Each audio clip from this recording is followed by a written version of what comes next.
2.2 trillion shilling investment in our country.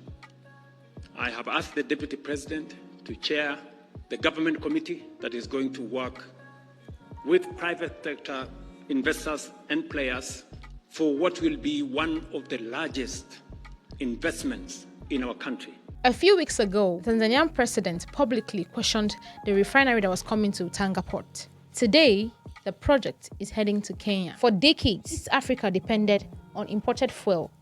But today, one investment is about to change the equation. This decision from Aliko Dangote is going to shape East Africa in the nearest years to come. By the end of this video, you understand why this is not looking like a tug of war between Kenya and Tanzania. Stick around to learn a thing or two from this channel. Let's break it down. In May 2026, Africa's richest man, Aliko Dangote, was looking for a particular site where he could build a new refinery for East Africa. Now, this sounded like a very great news because Nigeria, on the other hand, has a refinery. So it will only be better if East Africa also has their own refinery. Many people believe that the front runner of the site for this refinery was Tanzania. And that's because the initial proposed site for this refinery was very close to the port of Tanga. Is part of that the refinery? Even now, I can give commitment to the two presidents that were here. If they will support the refinery, will build the identical one that we have in Nigeria, 650,000 barrels.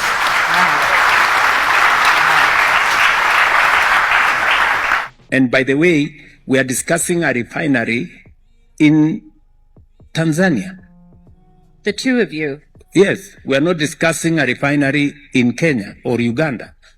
We are discussing that we are going to have a joint refinery in Tanga to benefit all of us, because that refinery is going to take on board the oil from DRC, the oil from Kenya, the oil from South Sudan, the oil from Uganda, and we will just need to build a short pipeline from Tanga to... This bold idea of building a refinery for East Africa came from Aliko Dangote. But then this happened after his Nigerian refinery thrived and then was recognized globally. On April 23rd, President William Ruto announced that all East African leaders, including Uganda, Kenya, Tanzania, and others, have unanimously agreed that they are going to build a refinery in Tanzania. This vision for President William Ruto and other East African leaders was very vicious and very straight. And because of that, it was recorded on the Reuters newspapers. East African countries are discussing plans for a joint oil refinery at Tanzania's port of Tanga,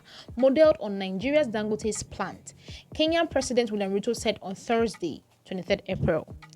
East Africa currently imports all of its refined petroleum products, mainly from the Middle East, leaving the region vulnerable to supply disruption and prices spikes as seen in the fallout of the Iran conflict. He said, "We're going to have a joint refinery in Tanga to benefit all of us because that refinery is going to take on board the oil from DRC and the oil from Kenya, the oil from South Sudan, and the oil from Uganda," Ruto told a conference on infrastructure financing in Nairobi.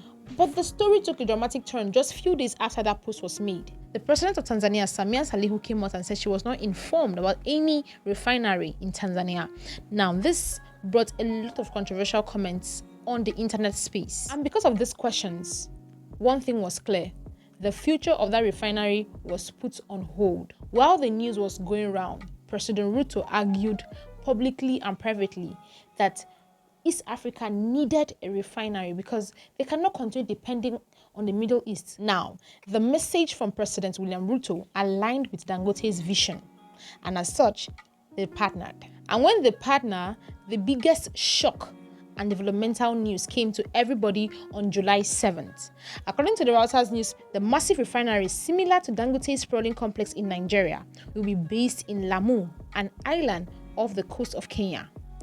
Edwin Davakumar, the vice president in charge of oil and gas at Dangote's Industry Limited, told AFP it would take around 30 months to build the facility in East Africa's largest economy. It's approximately 3 years. Initially, Tanzania was one of the locations considered for the refinery.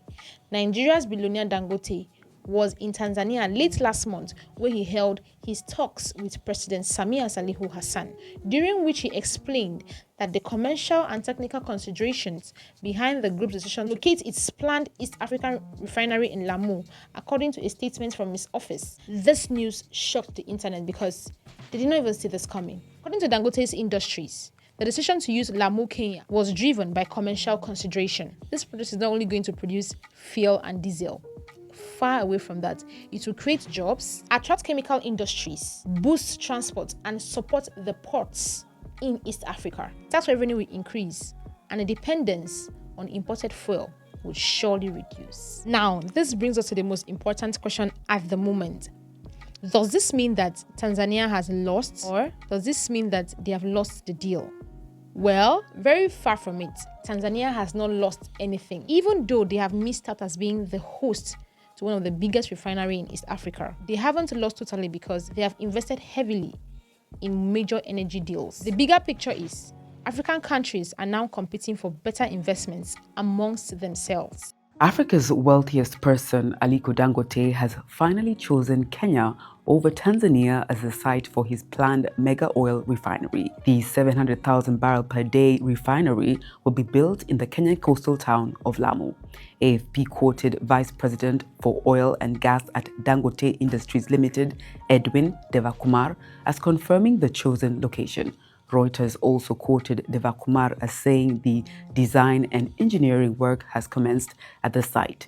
There have been conflicting reports on the project's location for months, with the Tanzanian port city of Tanga and the Kenyan port of Mombasa also mentioned. Kenyan President William Ruto himself once said the project would be sited in Tanzania, but Tanzanian President Samia Suluhu Hassan later disclosed that she had not been officially informed of that plan.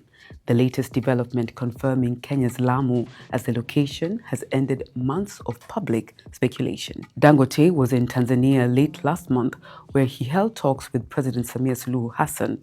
According to a statement from his office, the Nigerian billionaire explained to the Tanzanian leader the commercial and technical considerations behind his company's decision to locate the refinery in Lamu.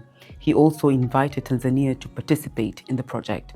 Dangote reportedly chose Kenya because of its strategic access to crude supplies, deep-water port infrastructure, and fuel market reach as the largest economy in the region. Whether this new refinery is going to transform East Africa, we are yet to know.